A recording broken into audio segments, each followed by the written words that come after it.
there's a bit of a delay, so hopefully it works. Yes, cool. All right, I'm going to keep checking the comments, but please feel free to pop in there if you're joining us tonight and your reason for joining. For those of you who don't know me, my name is Melissa Wilkes. Hopefully you do. Hopefully you've been in this Facebook group for a while. I'm a nutrition and mindset coach, and I actually help women to ditch the diet for good and really heal your relationship with food. And I think as women, this is super, super important, because if we don't start dealing with it, what we find out is we start to get into our 30s, 40s, 50s, 60s, 70s, and we have quite an unhealthy relationship with food. So the more we can address these things, have better understanding of it, the more we can start improving ourselves and our situation. See how I chucked in that, improve ourselves? My business name's improve yourself. Oh, geez. So as a nutrition and mindset coach, one of the biggest things I do is to help you break the cycles. There's a lot of stuff that you're doing that you don't even realize. There's like these loops playing. There's so much happening. And a lot of times we're on autopilot. We are multitaskers. We're so good at doing lots of things at once. I don't know about you, but I always have heaps of tabs open. And when I start cleaning in one area, I end up cleaning in the next area. And it just, yeah, that's what I'm like. And I just assume all women are like that. But we are really great at the amount of things we can get done.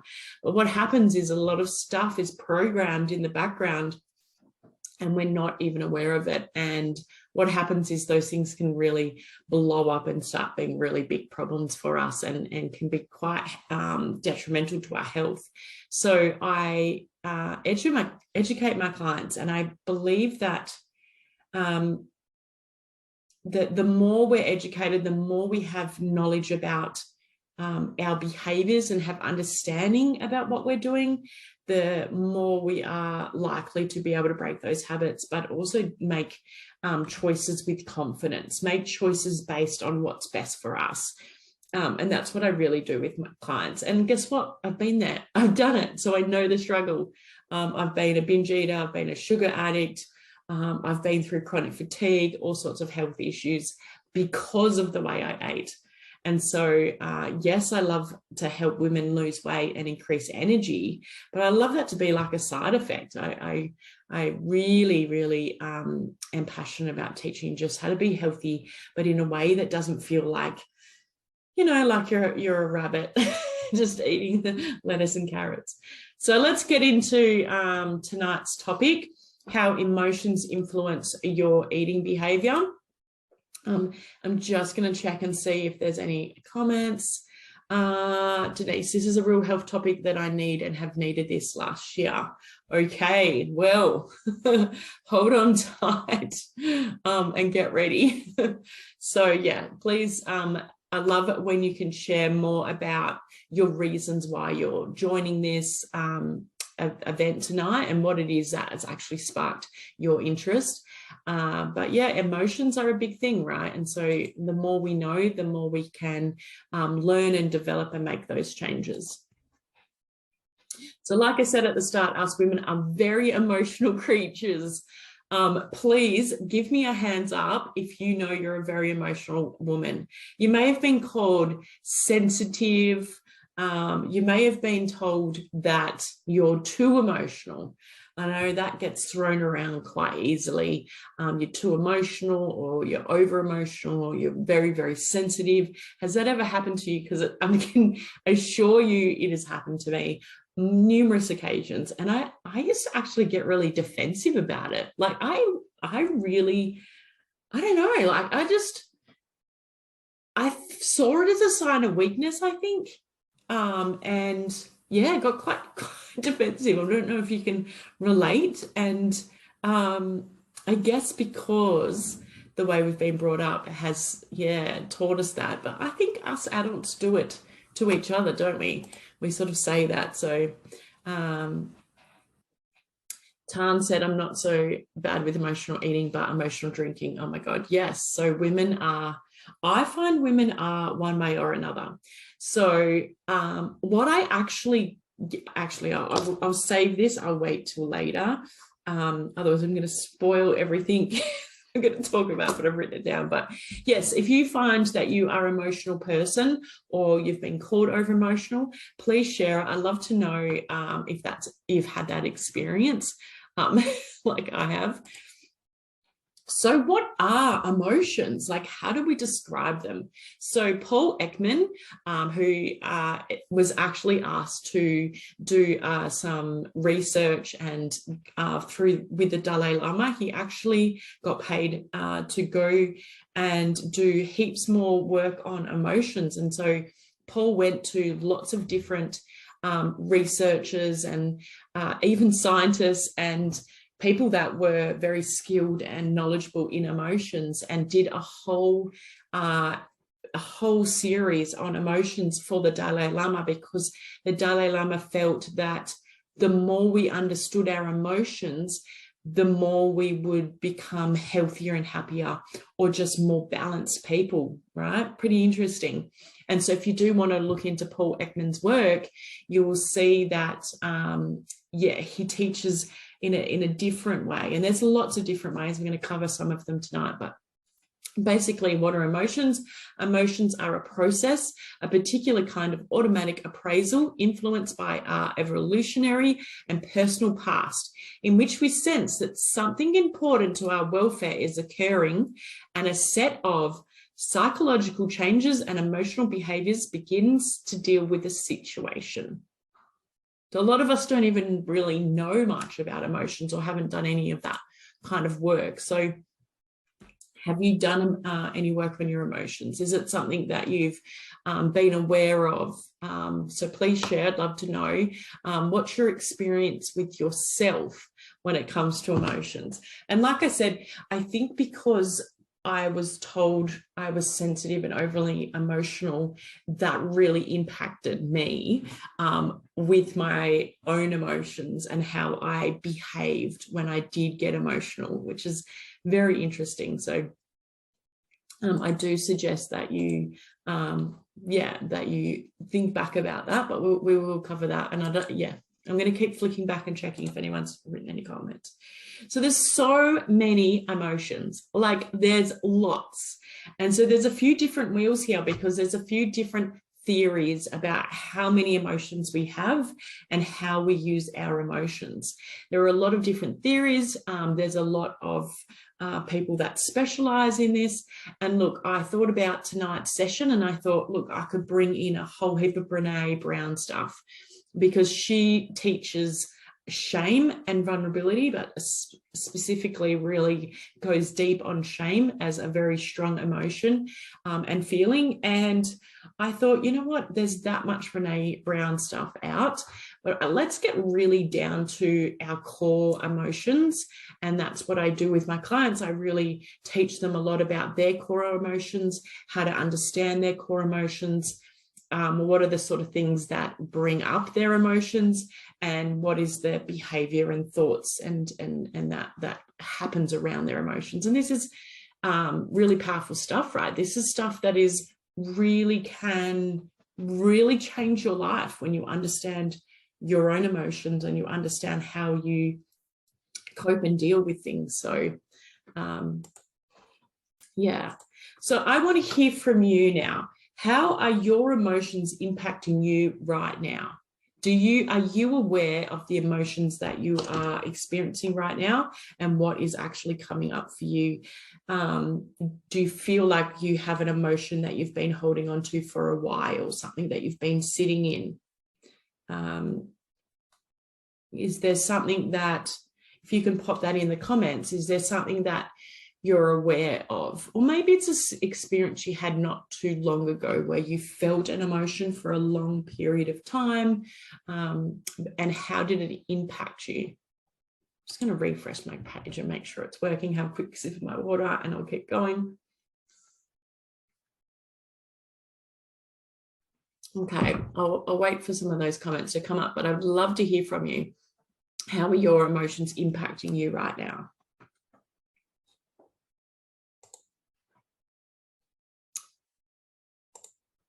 Can you easily tell me when you're having a positive emotion?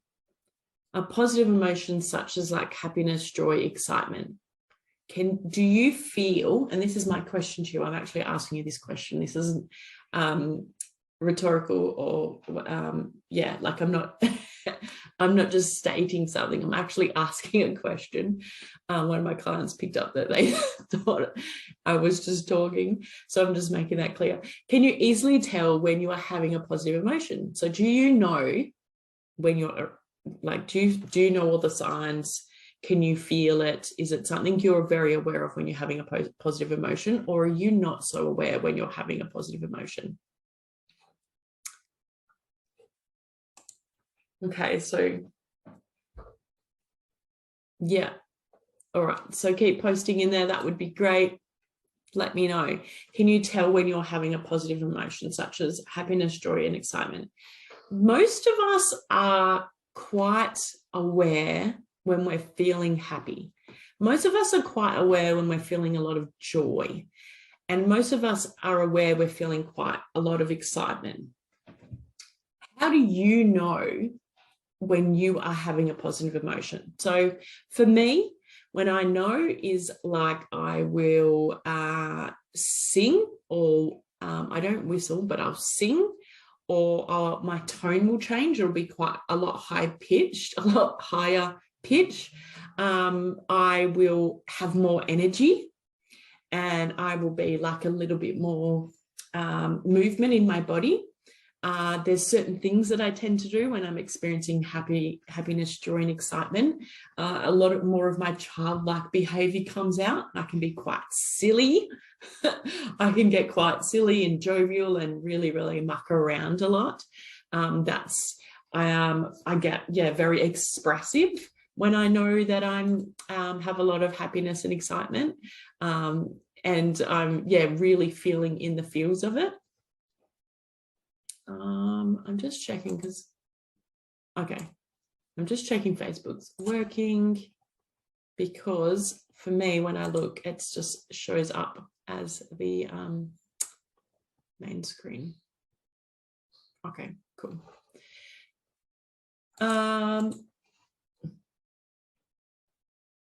I'm starting to put aside some time most afternoons for relaxation and stillness. I find this helps with my emotions. Yep, great. Okay, that's good. That's good awareness. Okay, can you easily tell when you are having a negative emotion such as anger, fear, or sadness? Can you easily tell when you're having a negative emotion such as anger, fear, and sadness?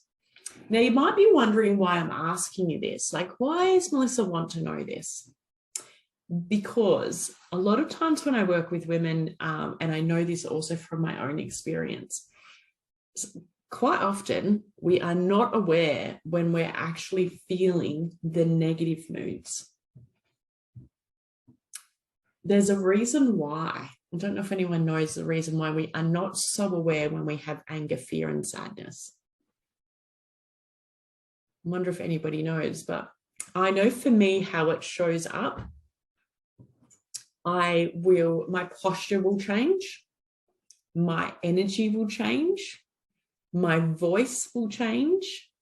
Obviously, my facial expressions change as well.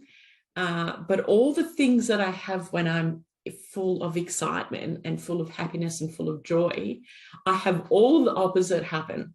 So that what I was talking about, that tone of voice, that really changes. A very deep voice comes out, right? I don't know if you've noticed this in yourself. And it's not just the deep voice, it's that my body, the way I am. So when I'm happy and excited, my shoulders are sort of back, I feel a lot freer. But when I'm angry, I'm in fear or sadness, I generally come forwards, my shoulders come forwards, and my body kind of wraps up a little bit, not fully, but it does wrap up a bit. And so it's a lot more noticeable when I was in a workplace years ago, that I felt very tense and I felt those negative emotions quite constantly. So I would actually sit in a kind of a protective way of myself, protecting myself. And I would feel those emotions.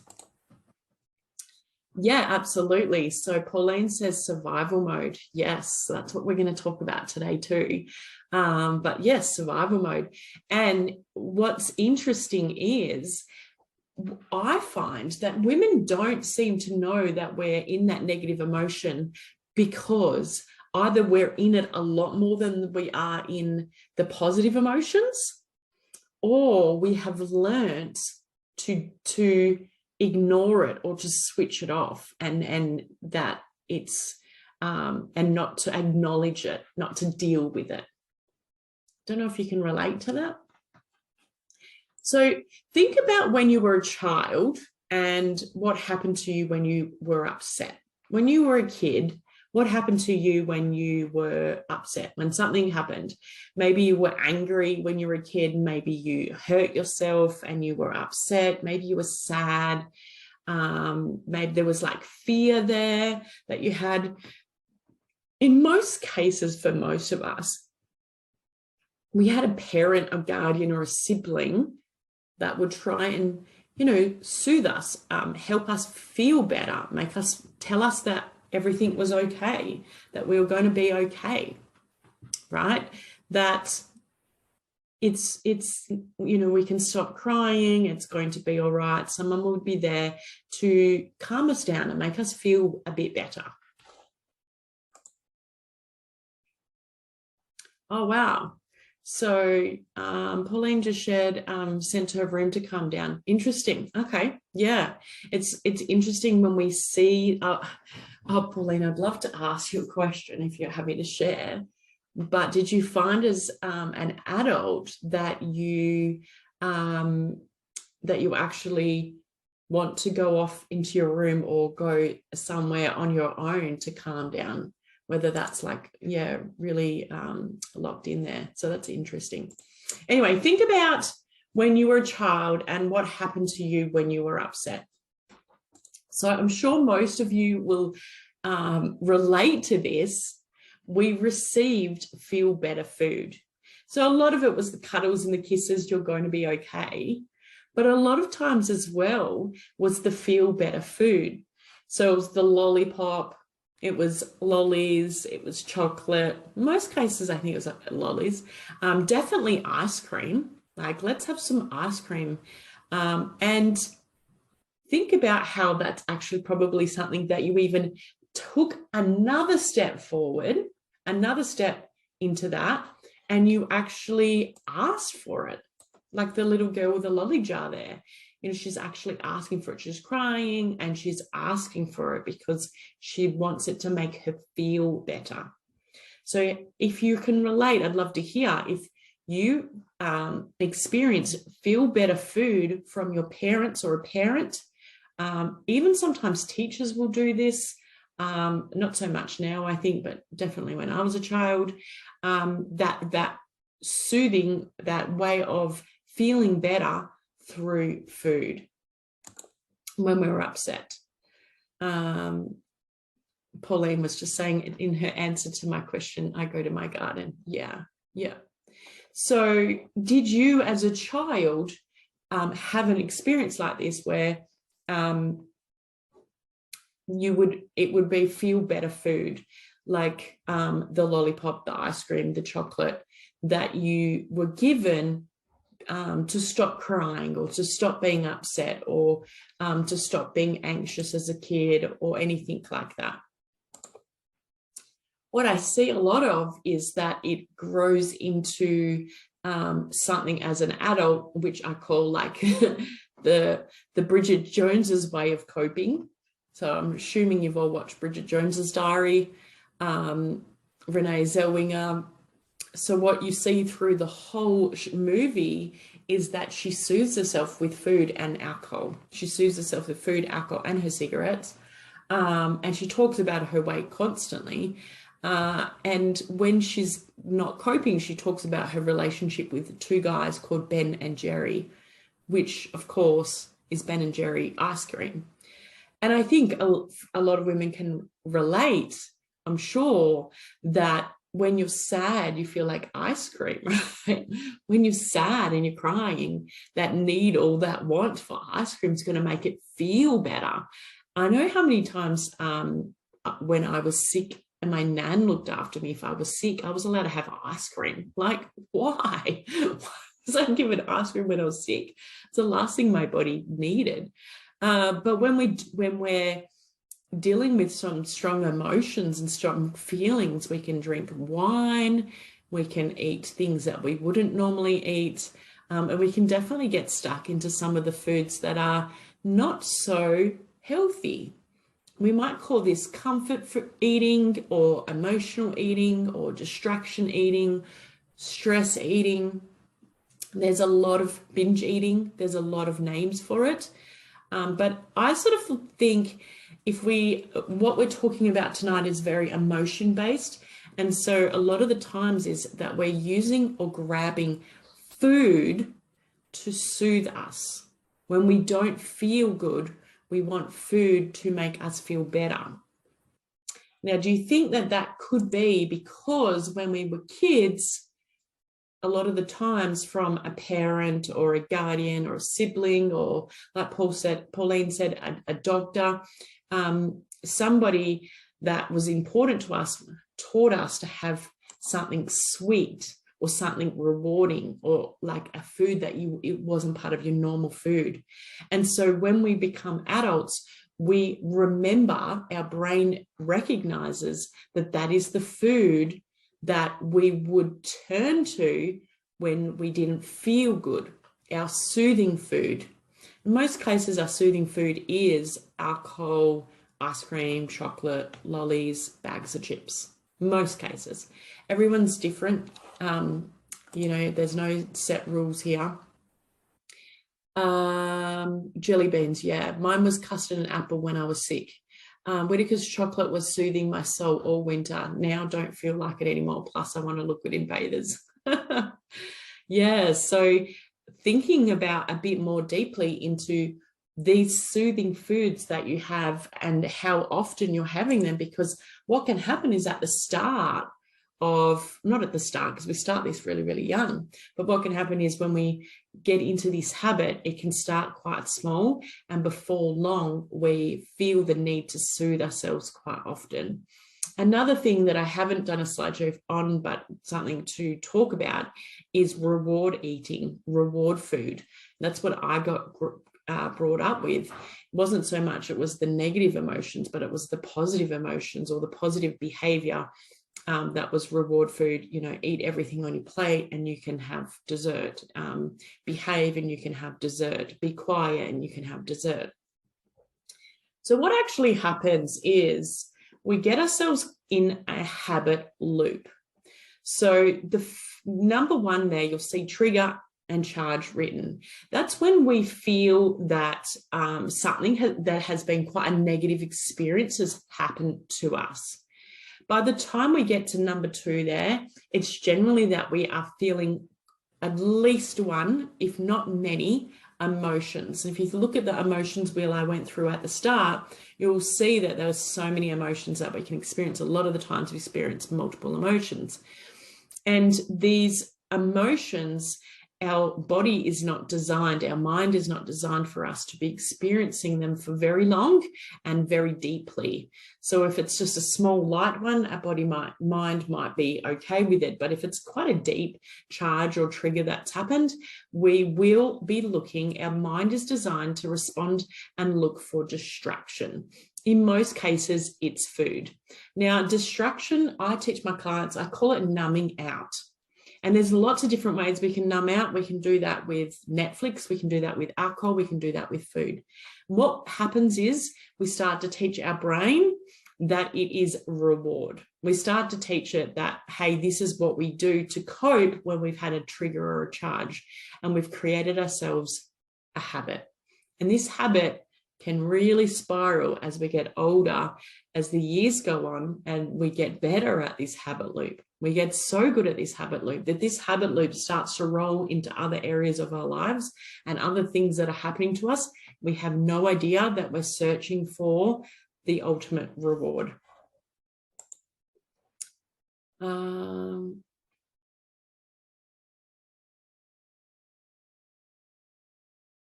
Yeah, wow. Okay, interesting that you said that. My babysitter took me to the donut shop after she had a breakup crying, so rewarded herself and gave me one too. Yes. So emotions that I'm going to quickly cover with you is sadness, an emotional state characterized by feelings of disappointment, grief, or hopelessness. Fear, a primal emotion that is important to survival and triggers a fight or flight response. Anger, an emotional state leading to feelings of hostility and frustration. Disgust, a strong emotion that results in the feeling of being repulsed. So just going a little bit deeper, sadness is often defined as a transient emotional state characterized by feelings of disappointment, grief, hopelessness, disinterest, and dampened mood. So we generally see it as crying, feeling lethargic, a lot more quiet, and in most cases we withdraw from others. So we'll go and hide out in our house, and sometimes our house is full of the soothing food. And in some cases, we can experience prolonged or severe periods of sadness, and that can actually turn into depression. And then the type of sadness everyone has and the depth of your sadness can really depend on what is actually the root cause, and is this root cause from some childhood experiences that have come up with that as well in our subconscious mind and locked away in our body that we're sort of like bringing up to the surface. Fear. Fear is the emotional response to an immediate threat.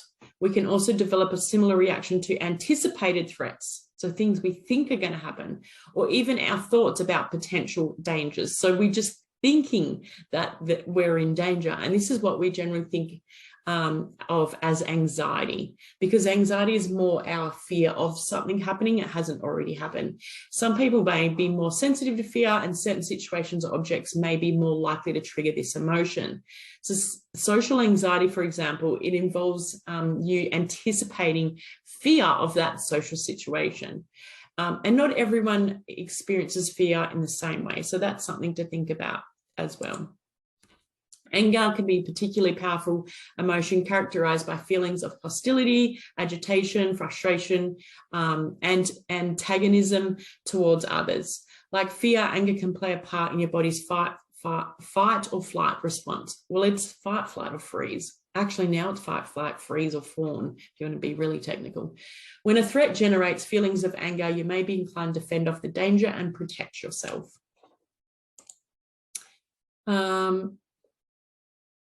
Yeah, okay. So whether we are in fight, flight, or freeze mode, which we are generally are experiencing these emotions, our mind is designed designed to seek safety. So just remember that when we experience these emotions, our mind is designed to seek safety. It's designed to make us feel comfortable.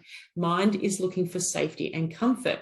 Now, if you remember my habit loop, you'll remember that the way our mind is designed is when we have that trigger or charge, when we feel that our safety and comfort is threatened, our mind will go and look for something else. And if we've had food as that has worked before and made us feel more safe or more comfort, it will keep going back there. And that's where a lot of the problems happen. So for not everybody, but a lot of the emotional researchers and speakers out there will talk about some key emotions. So again, looking at anger, fear, pain, joy, passion, love, shame, and guilt, I'm just talking about the negative emotions tonight as well. So it's pretty interesting. Anger creates how we feel about them, is generally resentment, irritation, frustration, fear, apprehension, overwhelmed, threatened. The reason I'm bringing these up is I want you to see them, right? Shame, embarrassment, humble, exposed. Emotions, even the unpleasant ones, are there for our good. They are there to protect us and keep us safe. And have you ever thought about how the emotions, including the negative emotions, help and support you? So they actually have, which I think is really cool, their own little gifts. Anger, the gift it gives you is assertiveness, strength, and energy. Fear is preservation, wisdom, and protection. Pain is healing, growth, awareness. Shame, humility, containment, humanity, and guilt, values, amends, containment. Pretty interesting, right? How is that? It's there to protect us. It's there to keep us safe, which I find really amazing, right?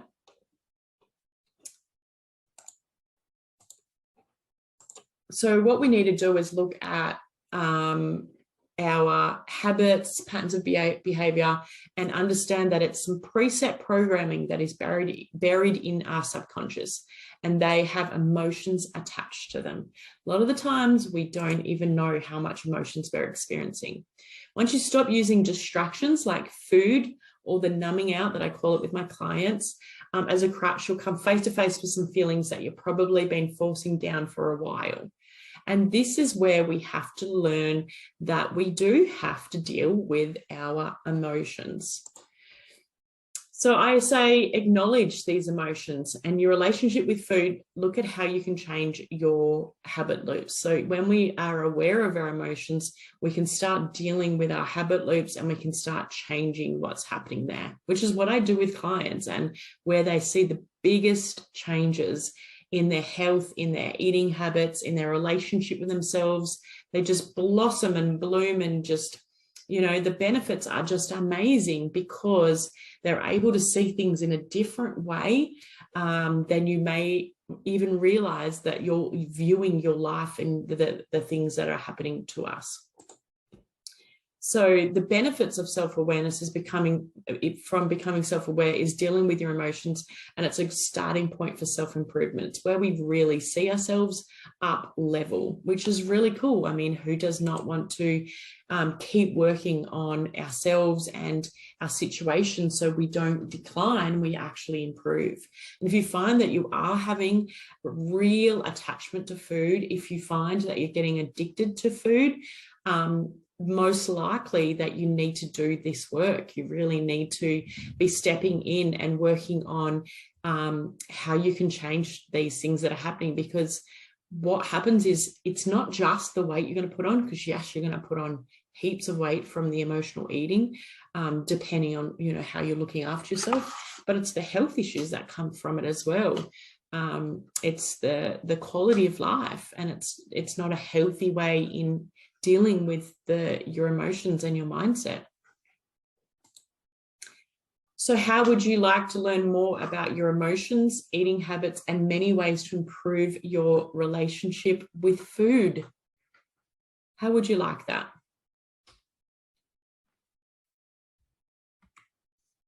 What if I told you that you could choose food with confidence and not need food to make you feel better? What if I told you that you could totally stop your habit loop plus improve your health and your energy too? What if we said no more Bridget Jones diary eating?